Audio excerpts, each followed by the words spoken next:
Chief minister ஆகணும்னு வந்திருக்காரு. Okay. அவருடைய நோக்கம் அதாவது யாரோ வந்து தவறாக அவரை வழிநடத்துகிறாங்க. வந்தவரெல்லாம் சீஃப் மினிஸ்டர் ஆக முடியாது. நீங்கள் வந்து கேப்டன் விஜயகாந்த் இருக்கார், அவர் எத்தனை வருஷமாக ஃபீல்டில் இருந்தார், மக்களோட மக்களாக இருந்தாருன்னு தெரியும். அவரே வந்து ஒரு 8%, அப்புறம் 10% வரைக்கும் வாக்குகள் வாங்கினார். என்னதான் தலைகளாக இருந்தாலும் அவ்வளோ வாக்குகளுக்கு மேலே வாங்க முடியாது. அந்த வாக்குகளை வச்சு நீங்கள் வந்து தமிழ்நாட்டை ஆளெல்லாம் முடியாது. திமுக கூட்டணி இருக்கிற அந்த ஸ்ட்ரென்த்து, அந்த வலு பார்க்குறப்ப வேற யாருக்கும் ஜெயிக்கலாங்கிற எண்ணம் யாருக்கும் வர வாய்ப்பில்லை.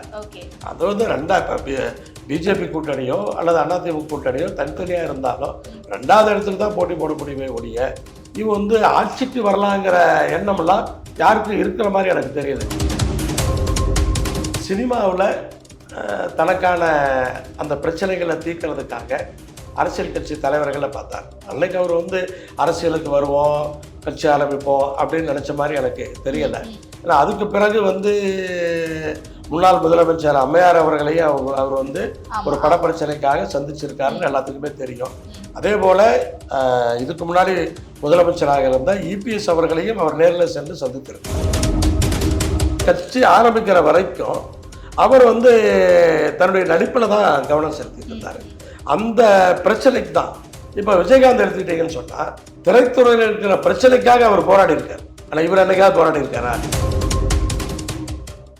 பாலிடிக்ஸை வந்து நீங்கள் எந்த அளவுக்கு அப்ரோச் பண்ணுறீங்க, பப்ளிக் சர்வீஸாக தான் நான் இதை எடுத்துகிட்டு போகணும்னு நினைக்கிறேன். சிஎம் கேண்டிடேட் அப்படிங்கிறது என்னோட டார்கெட்டில் என்னால் முடிஞ்ச ஏதோ பண்ணணும் அப்படிங்கிறதா நீங்கள் சொன்னதை வச்சு நான் புரிஞ்சுக்கிறேன். பட் நான் என்ன பார்த்தேன் அப்படின்னா, நீங்கள் வந்து மோர் இன்டு பிஸ்னஸ், சின்ன வயசுலேருந்தே உங்களுக்கு வந்து அந்த ஒரு பிஸ்னஸ் மேன் ஆகணும் அப்படின்ற ஒரு ஆம்பிஷனாகவே எடுத்துகிட்டு பண்ணியிருக்கீங்க அப்படிங்கிறத பார்த்தோம். ஸோ அங்கேருந்து பாலிடிக்ஸ் அப்படிங்கிறது ஏன், பிஸ்னஸ் அப்படிங்கிறது எப்படி ஆரம்பிச்சது? அதாவது நம்ம வந்து இன்ஜினியரிங் படிக்கிறோம். இன்ஜினியரிங் படிச்சுட்டு ஒன்றா வேலைக்கு போகணும் அல்லது தொழில் பண்ணணும் இல்லையா? பிழைப்புக்கு வழி தேடணும் இல்லையா? விவசாயத்தை மட்டும் பார்த்து நம்ம வந்து பிழைக்க முடியாது, எல்லாத்துக்கும் தெரியும். அதில் வர்ற வருமானத்தை வச்சு நம்ம பண்ண முடியாது. அப்போ நீங்கள் வந்து வேலைக்கு போகணும்.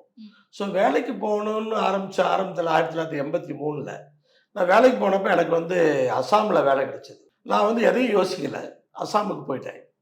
இப்போ இருக்கிற மாதிரி தான் அஸ்ஸாமுக்கு போயிட்டேன். அஸ்ஸாமில் போய் ஒர்க் பண்ணுறப்ப அந்த சேலஞ்சு தான் நம்மளை வந்து ஒரு தைரியமாக தொழில் பண்ணுறதுக்கான ஒரு தைரியத்தை கொடுத்தது. ஏன்னா அஸ்ஸாம்ங்கிறப்ப அங்கே ஒன்றுமே உங்களுக்கு வசதிகள் இருக்காது.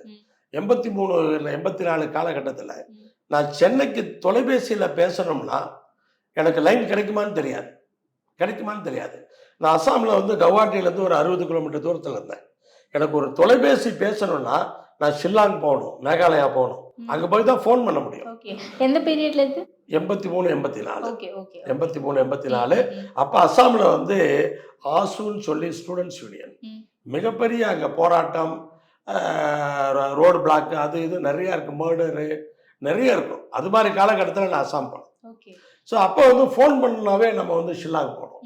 அங்கே ஒரு நாள் ஆயிரும். நான் ஒரு ஃபோன் பண்ணுறதுக்கு அஸ்ஸாமில் வந்து கவுஹாட்டிலேருந்து ஷில்லாங் போகிறேன்னா காலையில் போனால் ராத்திரி தான் வர முடியும்.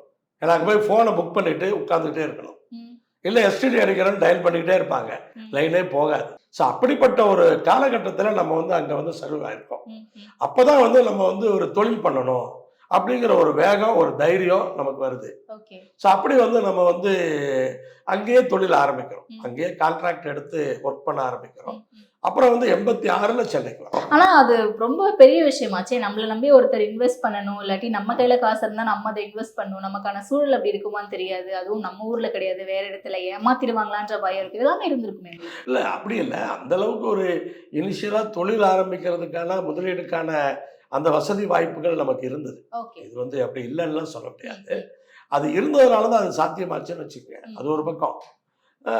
அதனால் வந்து நமக்கு வந்து அப்படியே கொஞ்சம் கொஞ்சமாக நம்ம வந்து க்ரோ ஆகி வந்தோம். அப்போ 86 சென்னைக்கு வந்தோம். சென்னைக்கு வர்றப்போ வந்து அங்கே பண்ணது நம்ம வந்து மெக்கானிக்கல் எரெக்ஷன் பண்ணோம். நான் பேசிக்கலாக மெக்கானிக்கல் இன்ஜினியர். ஆனால் மெக்கானிக்கல் எரெக்ஷன், பைப் லைனு, டேங்க்கு, எக்யூப்மெண்ட் எரெக்ஷன், இது மாதிரி ஐட்டம் பண்ணிகிட்டு இருந்தோம். ஸோ இப்போ இங்கே வந்து சென்னையில் வந்த பின்னாடி அப்பார்ட்மெண்ட்ஸ் பண்ண ஆரம்பித்தோம். கன்ஸ்ட்ரக்ஷன் பண்ண ஆரம்பித்தோம். இன்றைக்கும் பண்ணுறோம். அன்றைக்கி 86 ஆரம்பித்த கன்ஸ்ட்ரக்ஷனை இன்றைக்கும் பண்ணிகிட்டு இருக்கோம். இன்றைக்கி அப்பார்ட்மெண்ட் பண்ணுறோம். அப்புறம் 95 கார்மெண்ட் எக்ஸ்போர்ட்ஸ் பண்ணோம். நம்ம அந்த கொங்கு பகுதிகளில் வந்து நெசவு தொழில் வந்து ஒரு நல்லா எல்லாரும் பண்ணக்கூடிய தொழில். அதனால வந்து அதில் ஏதாவது பண்ணலாமேன்னு சொல்லி இங்கே வந்து நமக்கு வந்து கார்மெண்ட் யூனிட்ஸ் போட்டோம். கார்மெண்ட் யூனிட்ஸ் போட்டு கார்மெண்ட் துணி தைக்கிறது தான், வேற ஒன்றும் பெரிய தையல் கடை. என் தொழில் அப்படிங்கிறது சின்ன தையல் கடை இல்லை, ஒரு 4000 பேர் வேலை பார்க்குற பெரிய தையல் கடை, இவ்வளவுதான். அதனால் இன்னைக்கு வந்து எப்படின்னு சொன்னால் நீங்கள் வந்து லாபம் இவ்வளவு அப்படிங்கிறத விட ஒரு 4000 குடும்பத்தை நம்ம வந்து வாழ வைக்கிறோம் டைரெக்டாக. மாதம் மாதம் அவங்களுக்கு சம்பளம் தரோம். 4000 குடும்பத்தை டைரெக்டாக நம்ம வாழ வைக்கிறோம்னு சொன்னால் இது வந்து தையல் மட்டும்தான்.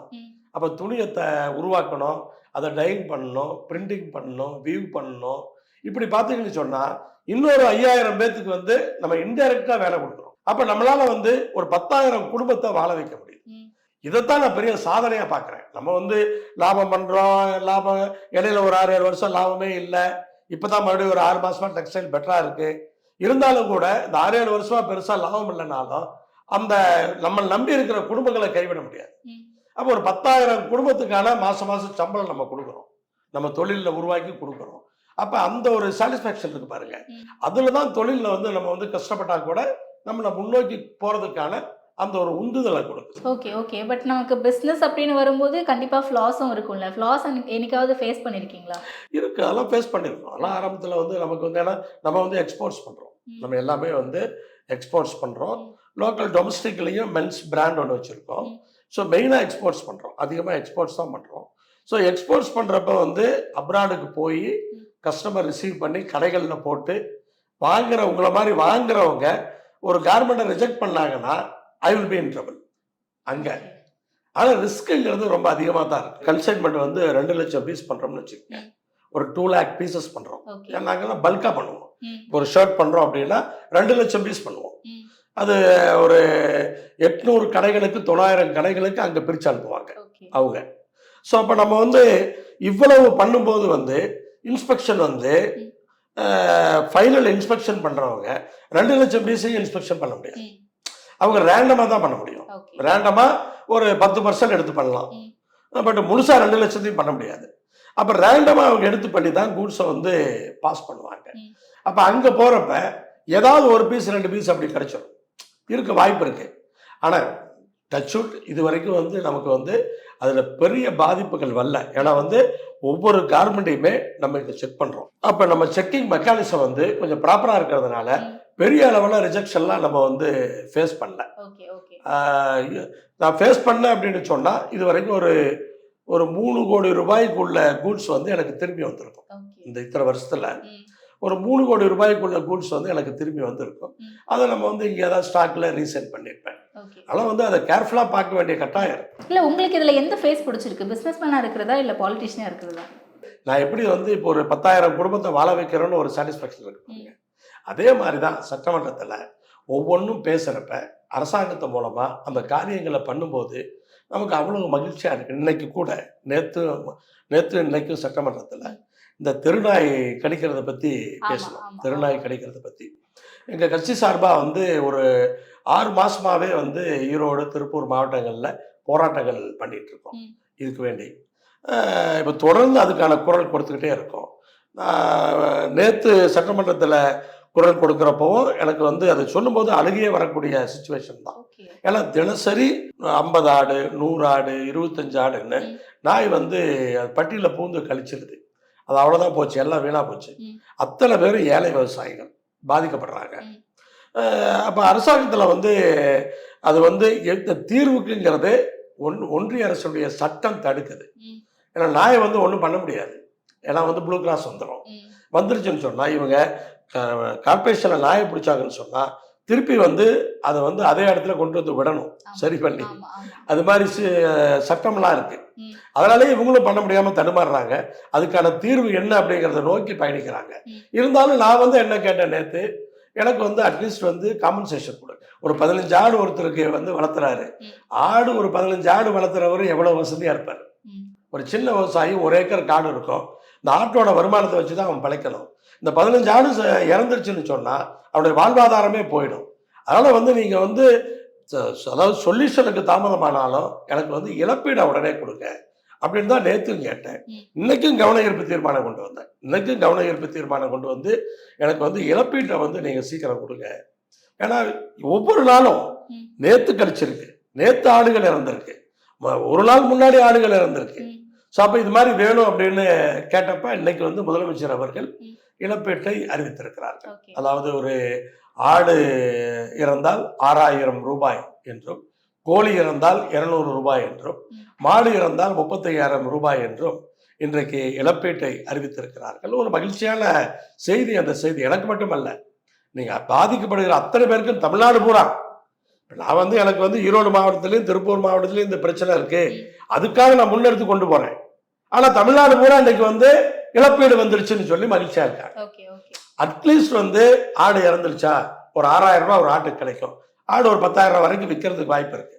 இருந்தாலும் கூட அவரேஜ் 7,000, 8,000, 10,000 விற்கும். ஒரு 6000 ரூபாய் கிடைக்குதா அவனுக்கு வந்து விவசாயி ஓரளவுக்கு அவனுக்கு ஒரு காம்பன்சேஷன் கிடைக்கும்.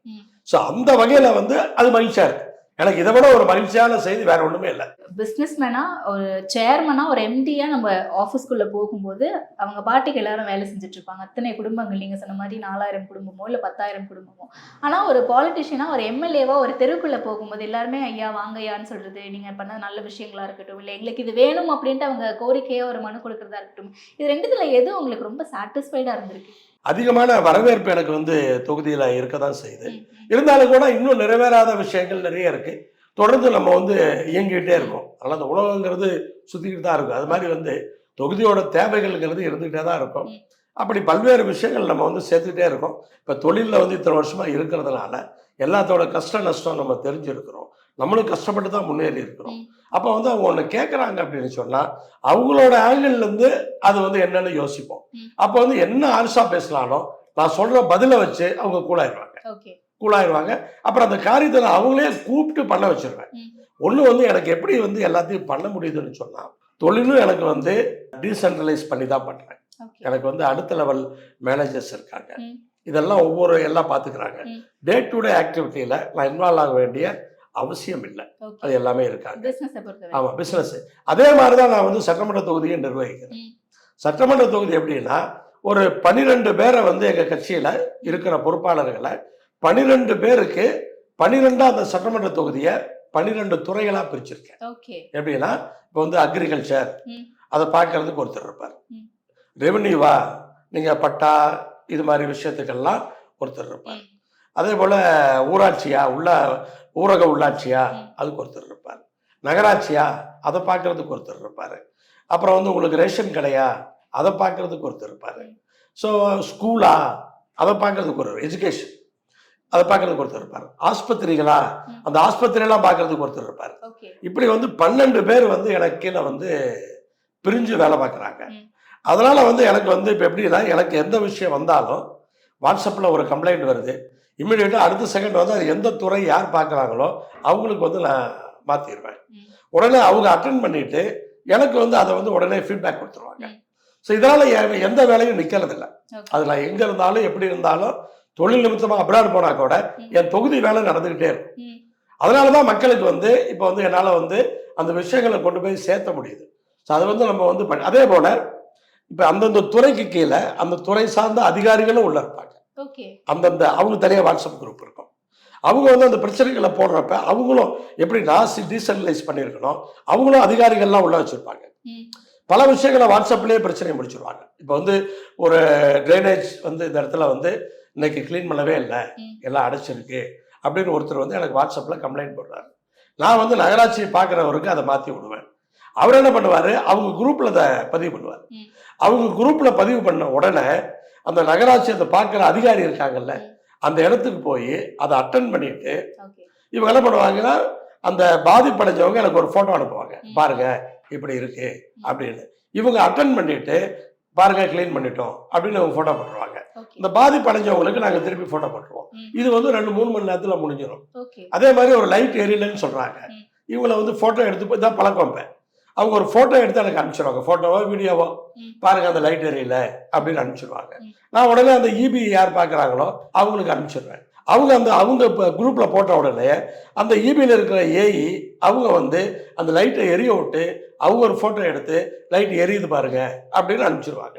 அது சம்மந்தப்பட்டவங்களுக்கு பாதிக்கப்பட்டவங்களுக்கு அனுப்பிச்சிருவோம். இதெல்லாம் ஒரு 2-3 ஹவர்ஸுக்குள்ள இந்த பிரச்சனை சால்வ் ஆயிடும். ஓகே.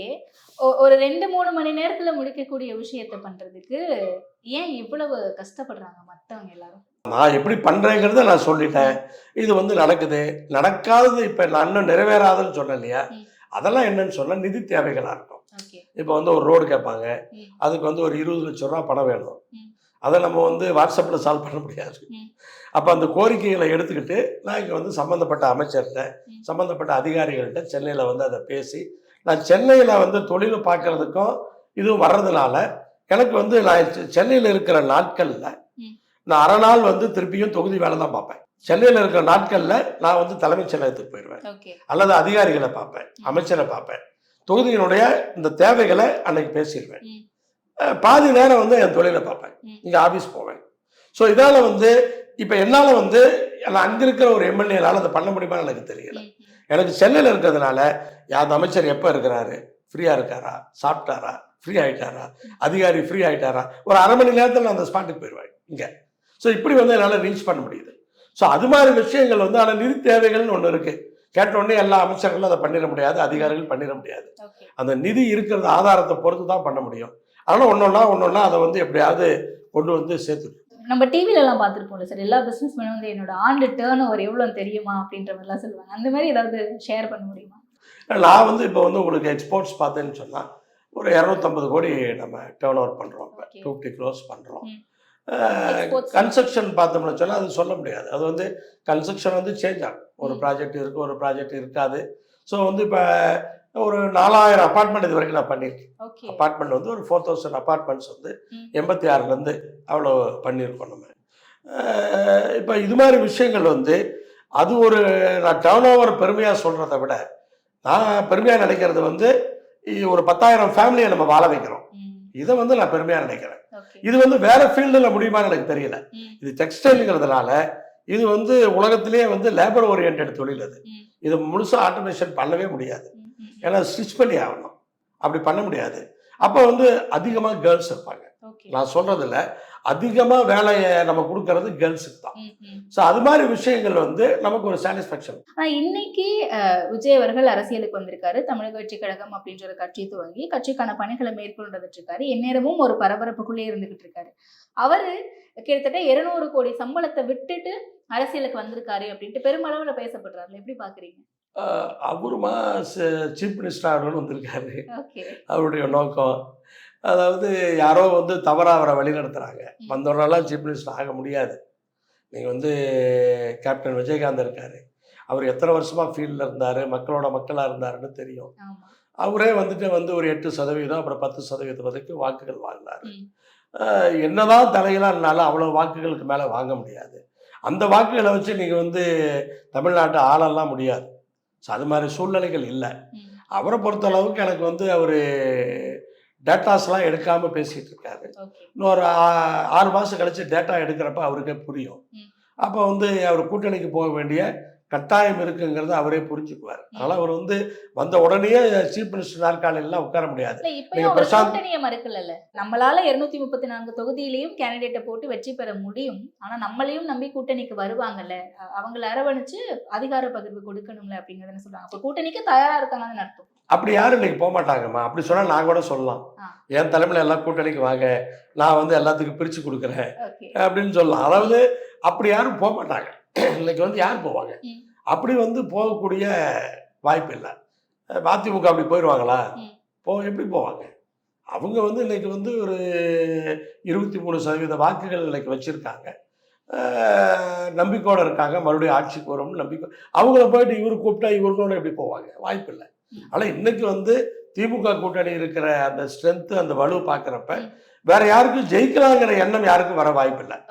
அதாவது இப்போ பிஜேபி கூட்டணியோ அல்லது அதிமுக கூட்டணியோ தனித்தனியாக இருந்தாலும் 2வது இடத்துக்கு தான் போட்டி போட முடியுமே ஒழிய இவன் வந்து ஆட்சிக்கு வரலாங்கிற எண்ணம்லாம் யாருக்கும் இருக்கிற மாதிரி எனக்கு தெரியல.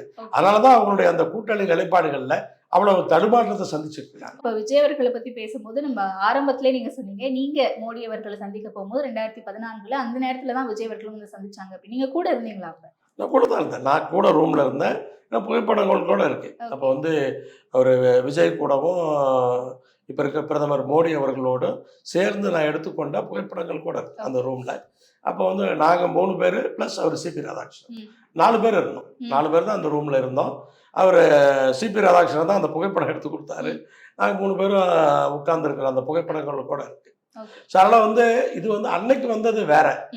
அன்னைக்கு வந்து அதான் கேக்குறேன், டேட்டா இல்லாம ஒரு அரசியல் பேசுறாரு இன்னைக்கு அப்படின்னு சொல்றீங்களா? அப்ப அன்னைக்கு வந்திருக்கும் போது ஆப்வியஸா அரசியல் பேசியிருக்க வாய்ப்பு இருக்கா? அப்ப என்ன மாதிரி அரசியல் பேசினாரு? அப்ப இருந்த விஜய்க்கும் இப்ப இருக்கக்கூடிய விஜய்க்கும் ஏதாவது வேறுபாடு பாக்குறீங்களா? இல்ல ஏதாவது மெச்சூரிட்டி பாக்குறீங்களா பொலிட்டிக்கலி?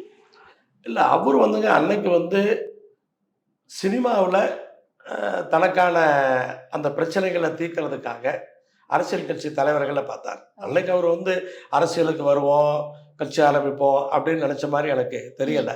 ஏன்னா அதுக்கு பிறகு வந்து முன்னாள் முதலமைச்சர் அம்மையார் அவர்களையும் அவர் வந்து ஒரு பட பிரச்சனைக்காக சந்திச்சிருக்காருன்னு எல்லாத்துக்குமே தெரியும். அதே போல் இதுக்கு முன்னாடி முதலமைச்சராக இருந்த இபிஎஸ் அவர்களையும் அவர் நேரில் சென்று சந்தித்திருக்கிறார். ஒரு பட ரிலீஸ்க்காக ஒரு பிரச்சனைகள் இருந்தப்ப அது போய் சந்திச்சிருக்காரு. அவருடைய ஆமா, அவருடைய அந்த அரசியல் தலைவர்களோட சந்திப்புகள்ங்கிறது அவருடைய சுயநலத்திற்காக, அவருடைய சினிமாவினுடைய பிரச்சனைகளுக்காகத்தான் இருந்திருக்கே ஒழிய அவர் வந்து அரசியலுக்காக யாரையும் பார்த்த மாதிரி எனக்கு தெரியல. ஏன்னா வந்து கட்சி ஆரம்பிக்கிற வரைக்கும் அவர் வந்து தன்னுடைய நடிப்புல தான் கவனம் செலுத்திட்டு இருந்தாரு. அந்த பிரச்சனைக்கு தான் இப்ப விஜயகாந்த் எடுத்துக்கிட்டீங்கன்னு சொன்னா திரைத்துறையில் இருக்கிற பிரச்சனைக்காக அவர் போராடி இருக்காரு. ஆனா இவர் என்னைக்காவது போராடி இருக்காரா? அவர் சார்ந்த அந்த துறையில இருக்கிற பிரச்சனைக்காக என்னைக்காவது போராடி இருக்காரா? போராடல. சோ அப்படிப்பட்ட சூழ்நிலையில இவர் மக்களுக்காக போராடுவாரு, மக்களுக்கு நல்லது பண்ணுவாருன்னு மக்கள் எப்படி நம்புவாங்க? நம்ம வந்து எதையும் எதிர்பார்த்து வரல இல்லையா? இப்படி இதை எதிர்பார்த்து நம்ம வந்து வரல. அதனால வந்து பிசினஸ்ல இருக்கிறோம், நம்ம அரசியல் வந்து மக்களுக்கு எதாவது பண்ண முடியுமான்னு பார்க்கறதுக்காக வர்றோம். நம்ம எதையும் எதிர்பார்த்து வரல. விஜய் அவர்கள் வந்து இப்போ வந்து நடிப்புல அவ்வளோ பணம் வருது, அதை விட்டுட்டு இங்க வர்றாரு அப்படிங்கிறது எல்லாத்துக்கும் ஒரு ஆச்சரியமா இருக்கலாம். ஒருவேளை வந்து அதாவது அதுலெல்லாம் முடிஞ்ச பின்னாடி ரிஜெக்ட் ஆன பின்னாடி இங்க வர்றப்ப தனக்கு ரசிகர்கள் பட்டாளம் குறைஞ்சிரும், அப்ப போனோம்னா இங்க யாரும் நமக்கு வந்து ரெஸ்பான்ஸ் இருக்காது அப்படின்னு நினைச்சவர் வந்திருக்கலாம். உண்மை சொல்ல போனா அப்படி வந்திருக்கலாம். அவர் வந்து இப்ப இத்தனை வருஷத்துல தேவையான அளவுக்கு சம்பாதிச்சிருப்பார். தேவையான அளவுக்கு எவ்வளவு தேவையோ ஒரு படத்துக்கு நீங்களே கணக்கு பயங்கரமா சொல்றீங்க. எனக்கு தெரியல, 200 கோடி நீங்க தான் சொல்றீங்க.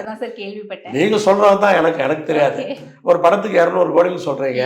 எவ்வளவு படம் நடிச்சிருக்கீங்க? கடைசியா வாங்கின படத்துக்கு 200 கோடின்னு சொல்றாங்க. அதுக்கு முன்னாடி 100 கோடின்னு கூட வச்சுப்போம். எப்படி வேணாலும் இருக்கட்டும். ஸோ ஆயிரக்கணக்கான கோடி அவர் சம்பாதிச்சிருப்பாரு.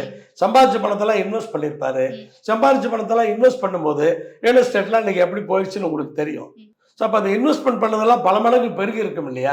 அப்போ ஒரு பெரிய தொகையை அவர் வச்சிருக்காருன்னு அர்த்தம். அதனால வந்து அதை கொஞ்சம் செலவு பண்ணலான்னு பார்க்குறாரு. செலவு பண்ணி ஒரு பெரிய ஒரு புகழ் அடையலான்னு கூட அவர் நினைச்சிருக்கலாம்.